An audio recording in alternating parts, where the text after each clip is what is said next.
በዚያች ሌሊት በሴኡል ከተማ ውስጥ ከነበረው የ$200,000 መኪና ወይም ከውዱ የጣሊያን ሱፍ ይልቅ በጣም ውድ የነበረው ነገር እርጥብ ካርቶን ላይ ተኝቶ የነበረው ምስኪን ሰው ደም ነበረ። እናም ያ በሱፍ የዘነጠው ሰውዬ ይህንን ደም ሊያፈሰው ጥቂት ቀርቶት ነበር። የጋንግናም የኒዮን መብራቶች በዝናብ በራሱ አስፋልት ላይ ያንጸባርቃሉ።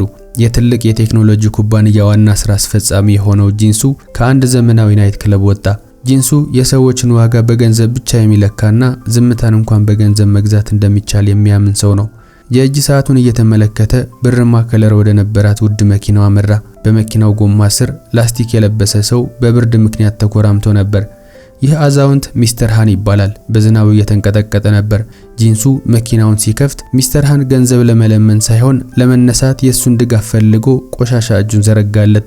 እባክህ ጌታዬ እርዳኝ አለው ሚስተር ሃን በደከመ ድምጽ። በዚህ መሃል ድንገት እጁ የጂንሱን ሱሪ ነካው።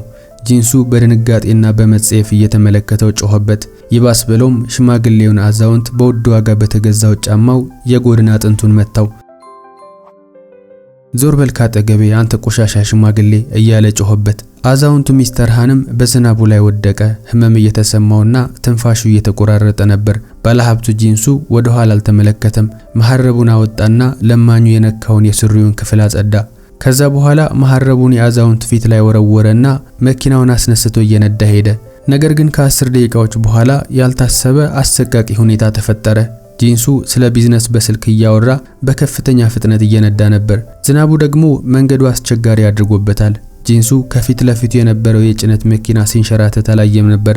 የመኪናው ጎማ ከፍተኛ ድምጽ እያሰማና እሳት እየተፋ ፍሬን ለመያዝ ሞከረ፣ ነገር ግን አልሆነለትም። ከዚህ በኋላ የተፈጠረው ግጭት በጣም አስፈሪና አሰቃቂ ነበር። የመኪናው ብረት እንደ ወረቀት ተጨማደደ። መኪናው 3 ጊዜ ከተገለባበጠች በኋላ ከኮንክሪት ግድግዳ ጋር ተላተመች። ከዚያ በኋላ የነበረው ዝምታ የሰበረው የአምቡላንሱ ጩኸት ብቻ ነበር። አደጋው በተከሰተበት ቦታ ፊት ለፊት ወደ ነበረው ሆስፒታል ከተወሰደ በኋላ ድንገተኛ ክፍል ውስጥ ኃይለኛ ሁከት ነበር። በአደጋው ምክንያት የውስጥ ደም መፍሰስ ችግር አጋጥሞታል። የዕለቱ ተረኛ የነበረው ዶክተር ሊ ረዳቶቹ የሕክምና መሳሪያ እንዲያቀርቡለት እየጮኸ ታካሚውን ተቀበለ። ጂንሱ ፊቱ ገርጥቷል። ልቡ በምትመታበት እያንዳንዱ ቅጽበት ህይወቱ እየወጣች ይመስል ነበር። ዶክተሩ የደም አይነቱ ኤቢ ኔጌቲቭ እንደሆነ፣ በደም ባንካቸው ውስጥ ይህ ደም እንደሌለና ቅድም በተፈጠረው ሌላ አደጋ ምክንያት ክምችቱ እንዳለቀ ተናገረ። አሁን ጂንሱ እየሞተ ነው። ያለው ሀብት፣ ስልጣንና ትዕቢት ህይወቱን ለማዳን የሚያስፈልገውን ደም ሊገዛለት አልቻለም።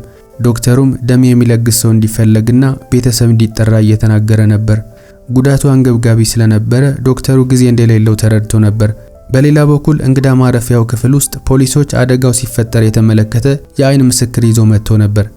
ይህ ሰው አደጋው ሲፈጠር በቅርበት የተመለከተ ሲሆን በቀደም የተመለከተው አዛውንቱ ሽማግሌ ሚስተር ሃን ነበር። የጎድን አጥንቱ ስለተመታ በህመም እየተሰቃየ በጸጥታ ተቀምጦ ነበር። አሁን ደም የሚለግስ ሰው እየፈለጉ ቢሆንም ምንም ተስፋ ስላልነበረው ነርሷ ተስፋ በቆረጠ ሁኔታ ወደ ውጭ ወጣች። ብዙም ሳይቆይ እዚህ ውስጥ ኤቢ ኔጌቲቭ የደም አይነት ያለው ሰው አለ? አስቸኳይ ነው በማለት ጠየቀች። ቢሆንም ማንም ሰው መልስ አልሰጣትም ነበር። ከዚያም ኤቢ ኔጌቲቭ ነኝ የሚል የደከመ ድምጽ ተሰማ። ነርሷም ዞራ ስትመለከት የተናገረው የተዳከመውና በዝናብ የበሰበሰ ልብስ የለበሰው ሚስተር ሃን ነበር። ነርሷም እርግጠኛ ነዎት ስትል ጠየቀችው። ሚስተር ሃንም ሁሉንም ነገር ከማጣቴ በፊት ደም ለግስ ነበር፣ እናም ያለኝ የደም አይነት ኤቢ ኔጌቲቭ እንደሆነ እርግጠኛ ነኝ በማለት ቼክ ለማድረግ እንዲመረምሩት ጠየቃት።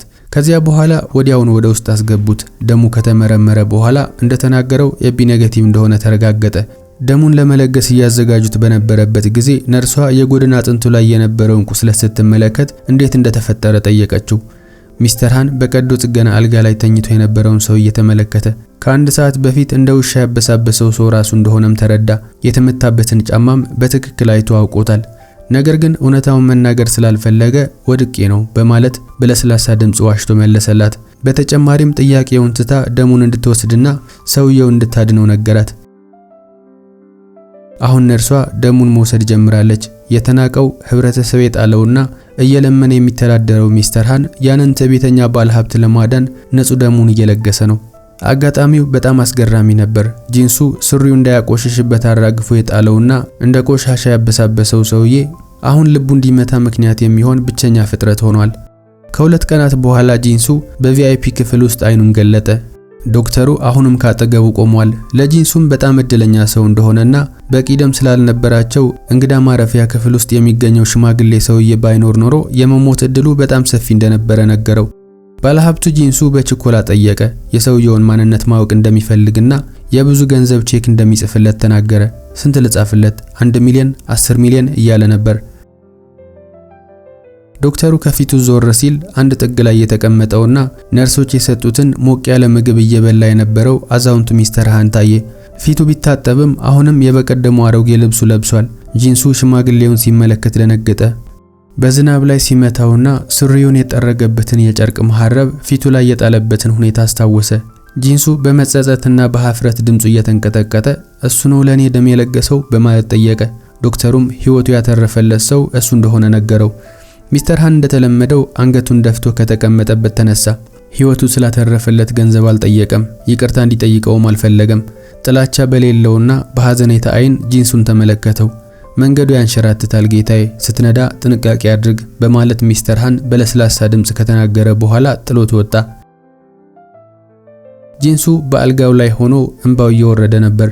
አሁን እየኖረበት ያለው ህይወት ዋጋ ቢስ ብሎ በጠራውና ባበሳበሰው ሰው የተሰጠው ምጽዋት እንደሆነም ተረዳ። አሁን ማንንም ሰው ለመርዳት ተዘርግተው የማያውቁትን እጆቹ ተመለከተ።